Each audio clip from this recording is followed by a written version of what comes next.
Hi, I'm Sarah Mitchell, and this is the story of how my own brother's greed destroyed our family, and how karma finally caught up with him. Growing up, my brother James and I were close, or at least I thought we were. He was 4 years older, charming, and always seemed to know exactly what to say to get his way. Our parents adored him, especially our father, who saw James as the perfect heir to his business empire. I was different. While James pursued an MBA and dreamed of taking over our father's company, I chose to study marine biology. My passion for ocean conservation didn't exactly align with my father's vision of business success. But my mother always supported my choices. "Follow your heart, Sarah," she'd say, her gentle smile giving me the courage to pursue my dreams. Life was relatively peaceful until that fateful day 3 years ago, and our parents' private jet crashed during a business trip to Singapore. The news devastated us. James and I clung to each other during the funeral, both of us struggling to process the magnitude of our loss. Little did I know that behind his grief-stricken facade, my brother was already plotting to take everything for himself. Our father had built a remarkable business empire worth over $5 million, and his will was clear. The inheritance was to be split equally between James and me. While James would take over the company operations, I would receive my fair share of the assets, including our family's beachfront property, where I planned to establish a marine research center, a dream I'd shared with my father before his death. "Your passion for marine conservation is admirable," he had told me during our last conversation. "Sometimes the greatest legacy isn't just about money, but about making a difference in the world." Those words meant everything to me, and I was determined to honor his memory through my work. The first few weeks after the funeral were a blur of paperwork and legal meetings. James insisted on handling all the arrangements, claiming he wanted to spare me the stress. "Trust me, little sister," he said, his hand on my shoulder. "I'll take care of everything." His words seemed sincere, and in my grief-stricken state, I was grateful for his help. That was my first mistake. One morning, I arrived at our family home to find James in our father's study, surrounded by documents. His expression was different, colder, more calculated. "We need to talk about the inheritance," he said, not looking up from the papers. "There have been some complications." I sat down, my heart racing. "What complications?" The will was clear about everything being split equally. James finally looked at me, his eyes hard. "The company's in trouble, Sarah. Dad left some significant debts that need to be handled. We can't split the assets right now. It would destroy everything he built." "But what about my share? The beachfront property?" My voice trembled slightly. "I need it for the research center." He laughed, a sharp, dismissive sound that made me flinch. "A research center? Really, Sarah? This is business, not some environmental charity project. The property is worth too much to waste on your little marine biology dreams." His words stung, but I stood my ground. "That's not your decision to make, James. The will has been amended," he cut in, sliding a document across the desk. "Dad made some changes before the accident. Everything goes to me now." I stared at the paper, my hands shaking as I read. Something felt wrong. The signature looked off, the wording too convenient. "This can't be real," I whispered. "It is," James said coldly. "And as the sole heir, my first decision is to sell the beachfront property. You have 1 week to move out of your apartment. It's company property now." The room spun as the full impact of his words hit me. Not only was he stealing my inheritance, but he was also taking away my home. "You can't do this," I said, my voice stronger now. "I'll fight you in court." James stood up, towering over me. "With what money? Face it, Sarah, you're too naive to handle this kind of wealth. I'm doing you a favor. Besides," he smirked, "who do you think a board will believe? The experienced CEO or the little sister who spends her time playing with fish?" Tears burned in my eyes, but I refused to let them fall. "You'll regret this, James. What you're doing isn't just illegal. It's cruel." He walked to the door, then turned back with a cold smile. "Cruel? This is business, dear sister. Now, I suggest you start packing. Oh, and don't bother trying to contact our family lawyer. He works for me now." I left the house in a daze, my world crumbling around me. The brother I thought I knew was gone, replaced by someone I barely recognized. But as I drove away from the only home I had ever known, a determination grew within me. This wasn't over, not by a long shot. The next few days were a nightmare of frantic packing and desperate phone calls. Most of our family friends suddenly became unavailable when I reached out for help. James had already spread his version of events, painting me as an irresponsible sibling trying to sabotage the family business. I managed to find a small studio apartment on the outskirts of town, all I could afford on my marine researcher's salary. As I moved my belongings into the tiny space, I couldn't help but think about the beachfront property that should have been mine. The research center I planned would have made a real difference, protecting endangered marine species and educating the next generation of conservationists. But James hadn't just stolen my inheritance, he'd stolen my dream. The amended will looked suspicious, but without money for legal fees or access to the original documents, I had no way to prove it. My brother had thought of everything, using his business acumen to strip me of not just my wealth, but my dignity. Little did he know, though, that his perfect plan had one fatal flaw. He'd underestimated my resilience. As I sat in my cramped new apartment that first night, I made a promise to myself. This wasn't the end of my story. It was just the beginning. I started documenting everything, gathering whatever evidence I could. James might have the money and connections, but I had something he'd never understood: patience. And sometimes the most devastating revenge isn't something you plan. It's something you watch unfold, one piece at a time. The wheels of justice might turn slowly, but they turn inevitably. And my brother was about to learn that some things in life are worth more than money, like the trust he'd so carelessly destroyed. Living in my tiny studio apartment, I threw myself into my work at the marine research facility. My colleagues noticed the change in me. I was the first to arrive and the last to leave, taking on extra projects and working weekends. Not just because I needed the money, but because I needed to keep my mind focused. Every time I thought about James living in our family mansion, enjoying the wealth he'd stolen from me, it felt like a knife twisting in my gut. One evening, while analyzing some water samples, my colleague Maria stopped by my station. "Sarah, have you seen this?" She held up her tablet, showing a business news article. The headline made my heart skip. "Mitchell Industries faces investigation over financial irregularities." I quickly scanned the article. Apparently, some of the company's recent acquisitions had raised red flags with regulatory authorities. James was quoted dismissing the concerns as routine oversight. But there was something in his carefully worded statement that caught my attention. He seemed nervous. That night, I couldn't sleep. I kept thinking about our father's company and how James had claimed there were debts to handle. What if there was more to the story? I opened my laptop and began digging through public records and news archives, looking for anything unusual in the company's recent history. Hours turned into days as I pieced together a disturbing pattern. Since taking over, James had been making increasingly risky investments, leveraging company assets in ways that didn't quite add up. The amendment to our father's will hadn't just given him my inheritance, it had given him the freedom to gamble with our family's entire legacy. My breakthrough came from an unexpected source.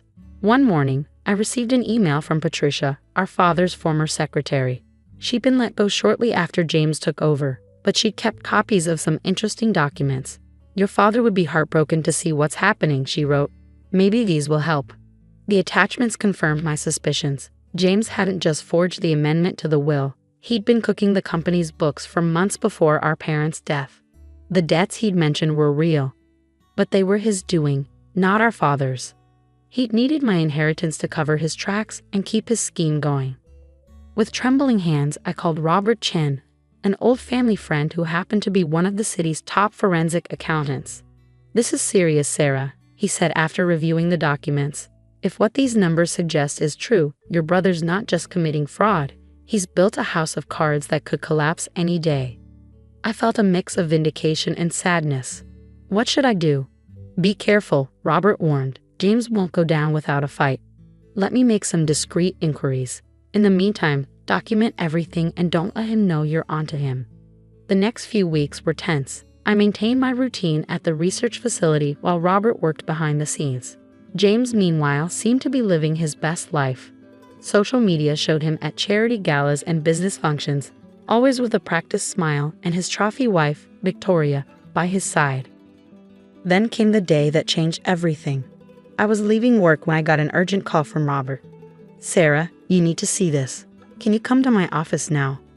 20 minutes later, I sat in his plush office as he explained what he'd found. James hadn't just been mismanaging the company, he'd been systematically looting it, using a network of shell companies to hide his activities. The regulatory investigation was just the tip of the iceberg. The company's worth a fraction of what everyone thinks, Robert explained, spreading documents across his desk. James has been maintaining a facade, but it's all smoke and mirrors. When this hits the fan, and it will, it's going to be spectacular. I stared at the evidence before me, my mind racing. What are my options? Robert leaned back in his chair. We could take this to the authorities right now. But given the complexity of the fraud, it might take months for them to build a case. Or, he paused, a slight smile playing at his lips, we could let nature take its course. Your brother's scheme is already starting to unravel. Sometimes the best revenge is just watching someone's lies catch up with them. I thought about James's smug face the day he kicked me out, about all the dreams he'd stolen from me. How long? Based on these numbers, 3 months max, before it all falls apart. Unless he finds a major investor to bail him out, but given the regulatory scrutiny, that's unlikely. As I drove home that night, I felt strangely calm. For months, I'd been living with the pain of betrayal, the anger of injustice. Now finally I could see light at the end of the tunnel. But I also knew that what was coming wouldn't just affect James, it would impact hundreds of employees who depended on the company for their livelihoods. I spent the next few days putting together a plan. With Robert's help, I quietly reached out to key board members, sharing just enough information to make them start asking questions. I also anonymously tipped off several business journalists about potential irregularities in the company's recent dealings. The dominoes began to fall faster than anyone expected. Major clients started pulling their contracts, citing concerns about financial stability. The stock price began to slide. James appeared on business news channels, desperately trying to project confidence, but the cracks in his facade were showing. One evening, as I watched him stumble through another defensive interview, my phone rang. It was Victoria, James's wife. Her voice was shaking.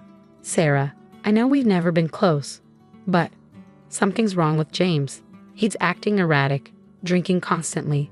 Last night, he was up at 3 a.m., shredding documents in his office. I'm scared. I listened silently, remembering how Victoria had stood by James's side when he'd thrown me out, how she'd enjoyed the lifestyle my stolen inheritance had helped fund. Why are you telling me this? She took a shaky breath. Because I found something in those shredded documents. Something about your father's will. Sarah, I think James did something terrible, and it's all about to come out. As I hung up, I felt no satisfaction in her fear. This wasn't about revenge anymore. It was about justice. And justice, I was learning, had a way of arriving exactly when it was meant to. The next morning, I woke up to dozens of missed calls and a breaking news alert that would change everything. Mitchell Industries CEO steps down amid financial crisis. Company faces bankruptcy. The house of cards was finally collapsing, and James was about to learn the true cost of his betrayal. The morning after the news broke, I arrived at my research facility to find the parking lot swarming with reporters. Word had gotten out that the disgraced CEO's sister worked there, and everyone wanted a comment. I drove past them, keeping my face neutral. Let them speculate, I had work to do. Inside, my phone wouldn't stop buzzing with notifications. Mitchell Industries stock had plummeted 78% in a single day. The board had called an emergency meeting. Federal investigators were raiding the company offices, but the message that caught my attention was from Robert. Turn on the news. Now. I huddled with my colleagues around the break room TV, watching my brother's world implode in real time. James stood outside the company headquarters, his perfectly tailored suit now wrinkled, his face ashen. Reporters shouted questions as security escorted him to his car. Mr. Mitchell, is it true you forged your father's will? What happened to the missing $50 million? Did you knowingly defraud investors? James looked nothing like the confident businessman who had thrown me out months ago. His eyes were wild, desperate. As he pushed through the crowd, he spotted a camera and grabbed it, speaking directly into the lens. This is all a misunderstanding. The company is solid. We just need time to explain. My sister, she's behind this somehow. She's always been jealous of my success. I couldn't help but laugh at the irony. For months, I dreamed of exposing his crimes. But in the end, his own actions had brought him down. The regulatory investigation had uncovered far more than even I had known about. shell companies, falsified documents, and millions in misappropriated funds. That evening, as I sat in my small apartment watching the coverage, my doorbell rang. I opened it to find Victoria standing there, mascara streaked down her face. "They've frozen all our accounts," she said, her voice trembling. He's not himself. He's drinking, talking crazy. I didn't know where else to go. I studied the woman who had stood silently by while my brother destroyed my life. "What do you want from me, Victoria?" "Help," she whispered. "Please. I know we don't deserve it, but James is talking about running. He has a private plane fueled and ready. He says he has accounts overseas that the authorities can't touch." My heart raced. This was the moment of truth, the chance to either help my brother escape justice or ensure he faced the consequences of his actions. I picked up my phone and called Robert. Within hours, the authorities had James in custody at a private airfield. The overseas accounts Victoria mentioned provided the final evidence needed to charge him with multiple counts of fraud and embezzlement. The next few weeks were a whirlwind of legal proceedings and revelations. The amended will was proven fake, and with Robert's help, I was able to reclaim my rightful inheritance. But the victory felt hollow. Our family's legacy was in shambles. Hundreds of employees were losing their jobs, and my only brother was facing serious prison time. 1 month after his arrest, I visited James in jail. He sat across from me in an orange jumpsuit, his expensive haircut growing out, dark circles under his eyes. "Why did you come?" he asked, not meeting my gaze. "Because we're still family," I replied, and I needed to understand why. He laughed bitterly. "Why? Because I was drowning, Sarah. The company was struggling before Dad died. I made some bad investments, tried to cover them up. When the will gave you half the assets, I panicked. I couldn't let you walk away with your share while I dealt with the mess. You could have told me the truth. We could have faced it together." Together. He finally looked at me. "You were always the good one, Sarah. Dad's precious marine biologist, wanting to save the world. Do you know how hard it was living up to his expectations? Being the perfect businessman he wanted me to be. I felt a mix of pity and anger. So you destroyed everything he built?" "I destroyed everything," he admitted, his voice breaking. "The company, our family, my life. And for what? To prove I could handle it all myself." Standing up, I placed my hand against the glass partition between us. "Goodbye, James. I hope you find peace with yourself someday." As I walked out of the prison, I felt lighter somehow. The truth was out, justice had been served, and I could finally move forward with my life. 3 months later, I stood on the beachfront property that had started it all. Construction crews were busy transforming the area into the marine research center I'd always dreamed of building. The Mitchell Marine Conservation Institute would be my parents' true legacy, not a testament to greed and betrayal, but to preservation and hope. Robert joined me, watching the sunset over the water. "How does it feel?" he asked. I smiled, thinking about the journey that had brought me here. "Bittersweet. I got everything I wanted, but at what cost?" "You didn't cause this, Sarah. James made his choices." "I know. I watched as workers installed the Institute's sign, featuring a sea turtle logo my father had once admired, but sometimes winning feels a lot like losing." The Institute opened 6 months later, dedicated to researching and protecting marine life along our coast. James watched the opening ceremony on the small TV in his prison common room, or so I heard from Victoria, who had divorced him and moved away to start fresh. As for me, I found peace in knowing that while money and power can corrupt, they can also be used for good.